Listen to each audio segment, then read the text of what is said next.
एक बार की बात है, किसी शहर में हारू नाम का एक बेटौर लड़का रहता था। वह नाटे कद का था और उसकी नाक मोटी और छोटी थी। वह हमेशा ही गंदे और फटे पुराने कपड़े पहने रहता, क्योंकि वह बहुत गरीब था और उसकी विधवा बूढ़ी माँ के अलावा उसकी देखभाल करने वाला कोई नहीं था। वह अनपढ़ होने के कारण कड़ी मेहनत के उपरांत भी अपनी आवश्यकता अनुसार नहीं कमा पाता था। उसकी माँ फिर भी उस थोड़ी सी कमाई से अपना काम चला लेती, इसलिए हारू खुश रहता था। उसकी छोटी नाक के कारण गांव के बच्चे उसे चिढ़ाते, जिस कारण वह दुखी हो जाता। जैसे दिन बीतते गए, हारू जवान हो गया। अपनी माँ की मृत्यु पर हारू अत्यंत दुखी हुआ और उसके सिरहाने बैठकर रोता हुआ बोला, ओ माँ, अब तुम मुझे छोड़कर चली गई हो। अब मेरी देखभाल कौन करेगा? मुझे कौन खाना खिलाएगा? पड़ोसी उसे समझाने आए। बड़े बुजुर्गों ने कानाफूसी की और फिर हारू को समझाने के लिए एक ओर ले गए। देखो हारू, तुम्हारी माँ अब नहीं रही, मुखिया ने कहा, और अब तुम्हारे घर बार को देखने वाला कोई नहीं है, इसलिए अब तुम जल्दी शादी कर लो। तुम्हारी क्या इच्छा है? यद्यपि वह शर्मा गया, पर उसे यह बात अच्छी लगी। साहब, वह हकलाते हुए बोला, मैं आपको कल सोचकर जवाब दूंगा। अपनी स्वर्गवासी माँ का क्रियाकर्म करके वह वापस घर लौटा। वह बहुत अकेलापन महसूस कर रहा था। उसने सोचा, मुझे विवाह करना ही पड़ेगा। वह फिर बाहर बैठकर अपने विवाह के बारे में विचार करने लगा। दिन भर हारू अपने विवाह के बारे में सोचता रहा। उसने सोचा कि मुझे किसी सुंदर लड़की से विवाह करना चाहिए, पर दूसरे ही क्षण उसे विचार आया, क्या यदि वह भी इन शैतान बच्चों की तरह मेरी छोटी नाक पर हंसेगी तो क्या होगा? ना बाबा ना, मैं तो सुंदर लड़की से विवाह नहीं करूँगा। वह दोबारा सोचने लगा और काफ़ी समय के बाद मैं नतीजे पर पहुंचा। दूसरे ही दिन वह मुखिया से मिला और बड़े आदर से कहा, मैं शादी के लिए तैयार हूँ, पर उस लड़की की नाक छोटी होनी चाहिए, बिल्कुल मेरी तरह। मुखिया ने पूछा, पर हारू, तुम ऐसी पसंद क्यों कर रहे हो? हारू जमीन में अपनी नज़र गड़ाता हुआ बोला, नहीं तो साहब, वह मेरी छोटी नाक की हंसी उड़ाएगी। वह बुजुर्ग मुखिया मुस्कुराते हुए बोला, खैर हारू, मैं खुश हूँ कि तुम शादी के लिए तैयार हो गए। मैं तुम्हारे लिए तुम्हारी पसंद की लड़की ढूंढने की कोशिश करूँगा। एक दूर गांव में छोटी नाक वाली उपयुक्त कन्या ढूंढी गई और हारू उससे शादी करके बड़ा खुश हुआ। लेकिन उसका यह सुख क्षणिक था, क्योंकि अब गांव के बच्चे उन्हें नकली पति पत्नी कहकर चिढ़ाने लगे। हारू ने उन्हें समझाने की भरसक कोशिश की। उसने अपनी बाँह चढ़ाकर गलियों में उनका पीछा भी किया। उनके माता पिता से शिकायत भी की, लेकिन कोई फायदा नहीं हुआ। एक रात को वह बैठा बैठा मन ही मन सोचने लगा, नहीं, कोई भी मेरी मदद नहीं करेगा, पर मुझे गांव में अपनी हंसी उड़वाते हुए अच्छा नहीं लगता। अब मैं क्या करूं? अचानक उसे ख्याल आया, परमात्मा ने ही तो मुझे ऐसा शरीर दिया है। मुझे सहायता के लिए परमात्मा से ही प्रार्थना करनी चाहिए। इसके अलावा और कोई उपाय नहीं है।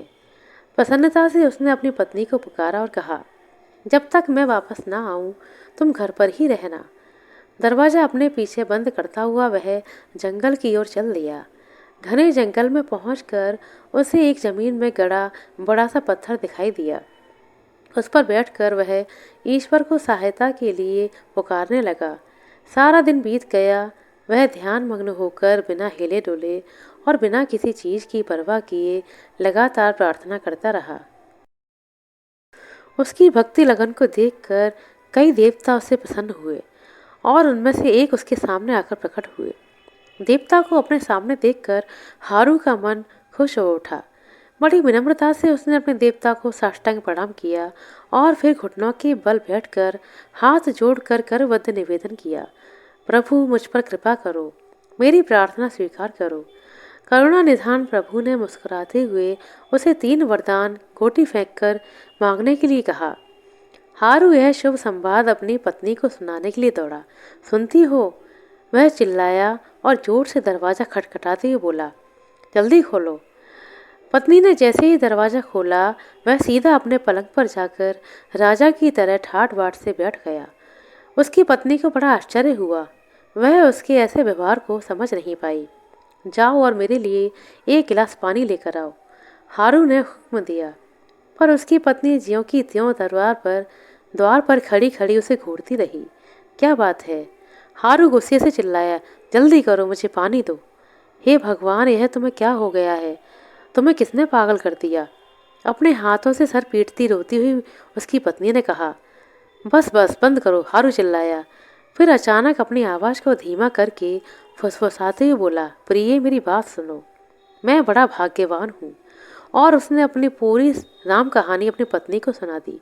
उसकी पत्नी प्रसन्नता से नाचने लगी। फिर उसके पास आकर बैठती हुई खुशामद करके बोली, सुनो जी, पहली गोटी धन दौलत के लिए फेंको। ना ना, हारू ने विरोध किया।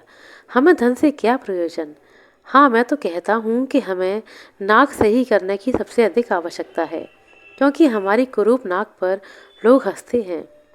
हम पहले सुंदर सुडौल नाक के लिए गोटी फेंकेंगे। पर पत्नी का मन पहले धन दौलत पाने का था। उसने रोकते हुए उसका हाथ पकड़ा। इस पर हारू को बहुत गुस्सा आया और जबरदस्ती अपने हाथों को खींचकर एकाएक गोटी फेंकते हुए बोला, हम दोनों को सुंदर नाक दो और कुछ नहीं, केवल नाक ही नाक। तुरंत ही उन दोनों के सारे शरीर पर नाक ही नाक उग आए। हे प्रभु, दया करो। अपनी पत्नी की ओर देखते हुए हारू चिल्लाया, अरे तुम तो और ही भद्दी लगती हो। तुम भी तो। उत्तर में वह भी चिल्लाती हुई बोली। वे एक दूसरे के इस भयानक रूप को देखकर बड़े आश्चर्यचकित हुए। उन्हें बेशक सुंदर सुंदर अनगिनत नाक प्राप्त हो गई, लेकिन वे इतनी कष्टदायक थीं कि उन दोनों ने दूसरी बार गोटी फेंककर उन नाकों को हटवाने का निश्चय किया। वैसा ही हुआ, पर उनकी जो दो छोटी छोटी नाक थी वह भी गायब हो गई। दोनों पति पत्नी एक दूसरे की ओर विस्मित होकर देखने लगी। वे पहले से अधिक भद्दे दिखाई दे रहे थे। हे प्रिय, हारू गिड़गिड़ाते हुए बोला, यह मैंने क्या किया? मुझे तुम्हारी बात मान लेनी चाहिए थी। अब बोलो, अपने लिए दो सुंदर नाकों की मांग करें। पत्नी अपने नाकहीन मुंह को हाथों में छिपाते हुए बोली, प्राणनाथ, यदि हमें सुंदर नाक मिल जाएगी तो लोग अवश्य इस परिवर्तन का कारण पूछेंगे, और जब उन्हें असलियत का पता चलेगा तो हमारी मूर्खता का प्रदर्शन होगा कि 3 वरदान पाकर भी हम अपनी हालत को नहीं सुधार सके। और तो और, यदि हम अमीर भी हो जाएं तो बिना नाक के जी नहीं सकते। तो चलो आपस में हम अपनी छोटी सी नाक ही ठीक जगह पर लगा लें, और अब की बार बड़ी सावधानी बरतिएगा, क्योंकि यह हमारा आखिरी मौका है। अपनी गलती का आवाज़ पा हारू अपनी बदनसीबी पर रोया। हाय, मैंने ऐसा सुंदर मौका खो दिया। मैं कितना मूर्ख हूँ। लेकिन अब क्या हो सकता था, बहुत देर हो चुकी थी। अंत में उसने घुटने टेक कर गोटी फेंकी और प्रार्थना की, हे भगवान, हमें हमारी छोटी ही नाक वापस कर दो।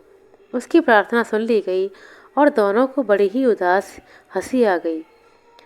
इससे हमें सीखने को मिलता है कि अपने जीवन में आए हुए हर मौके का सोच समझकर ठीक ठीक लाभ उठाना चाहिए। आशा करते हैं दोस्तों आपको हमारे द्वारा सुनाई गई छोटी सी कहानी अच्छी लगी होगी। कहानी अच्छी लगी हो तो कृपया लाइक कर दें, शेयर कर दें। चैनल पर नए हैं तो सब्सक्राइब कर लें। अपना कीमती समय देने के लिए बहुत बहुत धन्यवाद। मिलते हैं अगली वीडियो में, तब तक के लिए नमस्कार।